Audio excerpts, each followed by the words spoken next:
ఈ పాడ్‌కాస్ట్ నేను మిమ్మల్ని ఇన్వైట్ చేయడానికి ప్రైమరీ రీజన్ ఏంటి అని చెప్పానంటే, టికెటింగ్ టూల్ ఇప్పుడు సర్వీస్ నౌ గానీ, చేర్వెల్ గానీ, ఇవాంటి అని చెప్పేసి చాలా ఉన్నాయి కదా!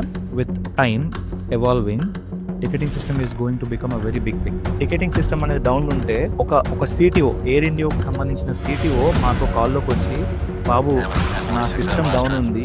నా ఫ్లైట్‌లో 250 ప్యాసింజర్లు కూర్చున్నారు. I'm answerable to them. మీరు ఏం చేస్తున్నారని క్వశ్చన్ చేశారు." ఆర్‌బీఐలోనో అలాంటి బ్యాంక్ అది. వాళ్ళు అప్లికేషన్ మైగ్రేషన్ చేస్తున్నారు. Monitoring system, ticketing system down. Crazy experience ఏముంది కాల్ సెంటర్‌లో? నాకు టాటా స్కై రావట్లేదంటే, "మీకు జరిగిన అసౌకర్యానికి చింతిస్తున్నామంటే, మీ చింతన మాకొద్దు, మాకు సర్వీస్ కావాలన్నాడు." So with evolving technologies as I mention, ఒక్కటే ప్రోడక్ట్ 3 హ్యాండిల్ చేసే కేపబిలిటీస్ కూడా ఉన్నాయి. సో ఈ టికెటింగ్ మీద ఏ కేపబిలిటీస్ ఎంతవరకు ఇంప్లిమెంట్ చేశారు? మీ ప్రాజెక్ట్లో ఏమన్నా యూజ్ చేస్తారా రీసెంట్ టైమ్స్? ఒక క్వరీ ఉందండి, సింపుల్ క్వరీ ఉంది. ఆ క్వరీ తీసుకెళ్ళి మనం ఏకిస్తే మనకు ఆన్సర్ ఇస్తుంది. ఆ క్వరీ అతను చేసుకోలేడా?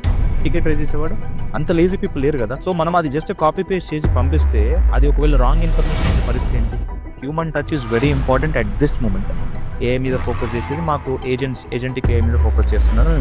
ఎల్ఎల్ఎమ్స్ ఎలా అంటే ఎల్ఎల్ఎం చేస్తున్నారు అని చెప్పేసి I don't want to simply close it.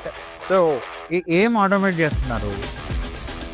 ఎవరైతే ఫేక్ ఎక్స్పీరియన్స్ పెట్టుకుంటారో ఈజీగా దొరికిపోతుంది. సో నా పాడ్‌కాస్ట్ ఇంటెన్షన్ ఏంటి అని చెప్పారంటే, వాళ్ళందరికీ కూడా I want to make them familiar with all this terminology.